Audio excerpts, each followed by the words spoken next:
Il existe une voie navigable si étroite qu'on pourrait la traverser en 30 minutes. Et si elle fermait ce soir, le prix du carburant doublerait, les supermarchés se videraient et des milliers de milliards s'évaporeraient avant midi. Voici le détroit d'Ormuz et voici à quoi ressemblerait concrètement une fermeture. D'abord, comprenons bien de quoi nous parlons. Prenez une carte du Moyen-Orient. Trouvez le golfe Persique, cette longue étendue d'eau entourée par l'Arabie Saoudite, l'Iran, l'Irak, le Koweït, les Émirats Arabes Unis et le Qatar. Regardez maintenant où il se rétrécit en un minuscule goulot d'étranglement avant de s'ouvrir sur l'océan Indien. Ce goulot d'étranglement, c'est le détroit d'Ormuz, et par ce goulot transitent environ 20 millions de barils de pétrole chaque jour. Pour situer les choses, l'ensemble des États-Unis consomme environ 20 millions de barils par jour. Le détroit d'Ormuz achemine donc plus de pétrole que l'Amérique n'en utilise toutes les 24 heures, sans interruption. Chaque jour, des dizaines de superpétroliers font la queue pour le traverser. Ce ne sont pas des navires ordinaires. Ce sont les plus grands objets mobiles jamais construits par l'homme, longs comme 4 terrains de football, transportant assez de pétrole pour alimenter un pays de taille moyenne pendant une semaine. Et ils doivent tous se faufiler dans des couloirs de navigation qui ne font que 3,7 km de large dans chaque direction. Les pays qui dépendent de cette route ne sont pas des acteurs mineurs. Le Japon reçoit plus de 90% de son pétrole via Ormuz. La Corée du Sud, l'Inde, la Chine, tous en dépendent de manière critique. Même l'Europe, qui a diversifié ses sources d'énergie depuis des décennies, ressent les ondes de choc quand Ormuz s'enrhume. Mais voici ce que la plupart des gens ignorent. Il ne s'agit pas seulement de pétrole. Le gaz naturel liquéfié, la pétrochimie, les matières premières pour le plastique, les engrais, les médicaments et des milliers de produits du quotidien, tout transite par ce passage. Maintenant, que se passe-t-il quand tout s'arrête? Premier jour, le monde retient son souffle. Lançons la simulation. Il est 6 heures du matin. La fermeture vient d'être confirmée. Les pétroliers sont à l'arrêt. Plus aucun navire ne circule dans le détroit. À 8 heures, les premiers marchés de matières premières ouvrent en Asie. Dès que la nouvelle atteint les salles de marché, les contrats à terme sur le pétrole s'envolent. Pas de 5% ni de 10%. Lors de perturbations historiques passées, même mineures, les prix du pétrole ont bondi de 30 à 50% quelques heures après une menace crédible sur l'approvisionnement d'Ormuz. En cas de fermeture totale, certains analystes estiment que le pétrole pourrait atteindre 150 à 200 $ le baril avant midi. À 10 heures, les compagnies aériennes commencent leurs calculs. Un vol long courrier Londres-Singapour brûle environ 75 000 litres de carburant. Avec un prix du pétrole doublé, le seul coût du carburant pour ce vol pourrait plus que doubler du jour au lendemain. En quelques heures, les compagnies commencent à annuler des liaisons. Les transporteurs de fret commencent à suspendre leurs opérations. À midi, les achats de panique débutent dans les stations-service en Asie, en Europe et ailleurs. Pas parce que le carburant manque déjà, le monde a des réserves stratégiques, mais parce que l'humain, quand il a peur, agit vite. À 15 heures, les premières réunions d'urgence se tiennent au niveau gouvernemental sur 6 continents. À minuit le premier jour, le transport maritime mondial est en mode crise. Des dizaines de superpétroliers sont à l'arrêt, chargés de milliards de dollars de pétrole sans destination. Le monde vient de perdre son artère la plus vitale. Et ce n'est que le premier jour. Première semaine, le remous devient une vague. Voici ce que peu de gens réalisent sur les ruptures pétrolières. La douleur n'arrive pas d'un seul coup. Elle se déplace par vagues.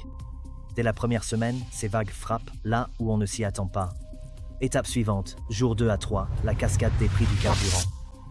De Tokyo à Paris, les stations-service ajustent leurs prix. Mais il n'y a pas que votre voiture. Les camions roulent au diesel. Les trains à l'électricité produite en partie par le gaz.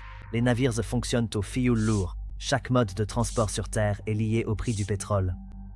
Quand le carburant prend 40%, tout transporter, nourriture, médicaments, électronique, matériaux, devient bien plus cher du jour au lendemain. 4e jour, l'alerte sur l'approvisionnement alimentaire. Cela en surprend plus d'un. Pourquoi une coupure de pétrole affecte-t-elle la nourriture? 2 raisons. D'abord, l'agriculture industrielle utilise des engrais, et les engrais sont faits à partir de gaz naturel. Le Qatar, l'un des plus gros exportateurs de gaz, expédie directement par Ormuz. Une fermeture prolongée rompt la chaîne des engrais qui nourrit des centaines de millions de gens. Ensuite, chaque conteneur de nourriture par camion ou navire coûte désormais bien plus cher à transporter. Les supermarchés commencent le rationnement. Les prix des produits de base s'envolent. Le pain, le riz, l'huile, ce dont dépendent les gens dans 35 pays pour survivre, deviennent difficiles d'accès. 5e jour, le ralentissement de la production. Les usines en Corée du Sud, au Japon et en Chine tournant à l'énergie du Golfe, calculant la durée de leurs réserves. La plupart des sites industriels ont entre 30 et 90 jours de réserve de carburant.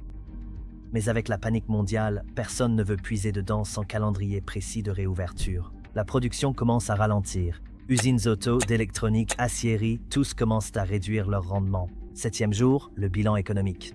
À la fin de la première semaine, les économistes publient leurs estimations. Le coût d'une fermeture d'Ormuz, sans guerre ni invasion, juste une fermeture, est estimé entre 1000 et 3000 milliards de dollars de dégâts par mois. Ce n'est pas une erreur, par mois. Et maintenant tout le monde se demande, n'y a-t-il pas de route de secours? Le monde n'a-t-il pas de plan B? La réponse est oui et aussi un peu non. Voyons ce qui existe. Le monde n'est pas totalement dépourvu face à une rupture à Ormuz. Des décennies d'anxiété géopolitique ont créé plusieurs routes et systèmes alternatifs. Mais en y regardant de plus près, un schéma se dessine. Ils ne sont juste pas assez grands. Le pipeline Hassan, l'oléoduc Est-Ouest d'Arabie Saoudite, Petroline. C'est le joyau des alternatives à Ormuz.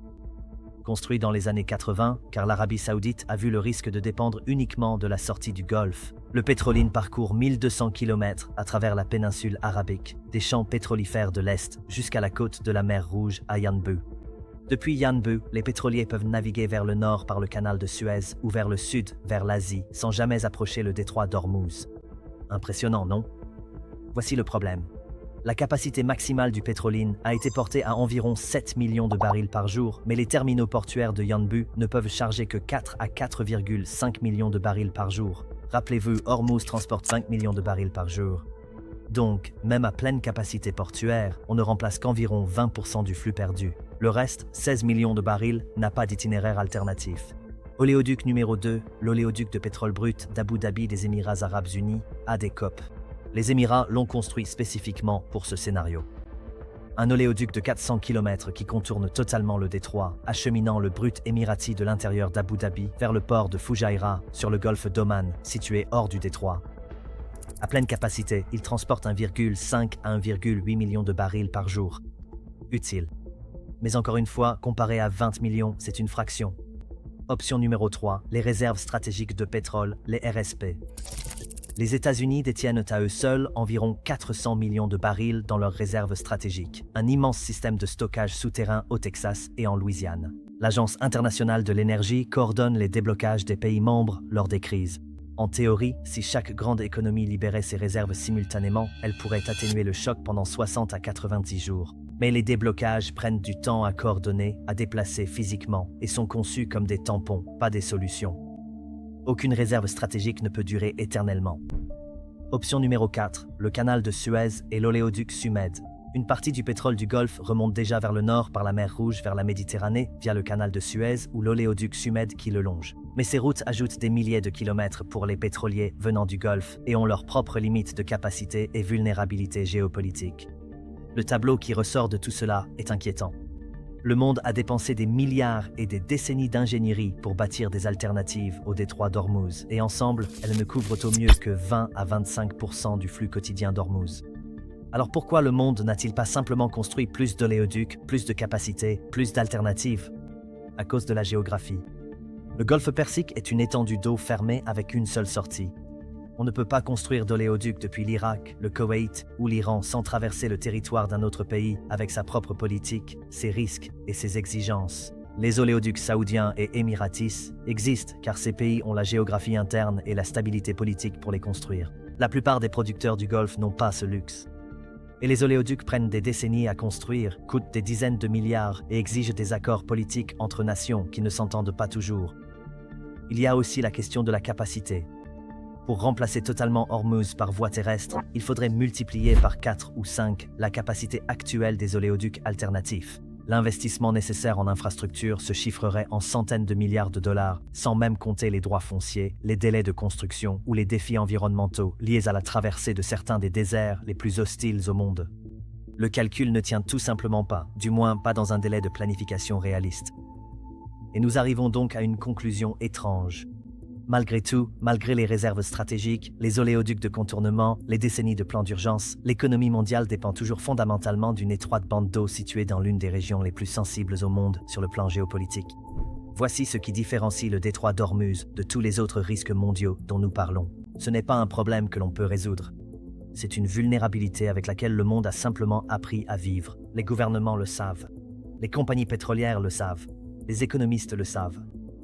Et pourtant, chaque jour, 20% du pétrole mondial transite par ce passage étroit, car il n'existe aucune alternative réaliste, et il n'y en aura peut-être pas avant des décennies.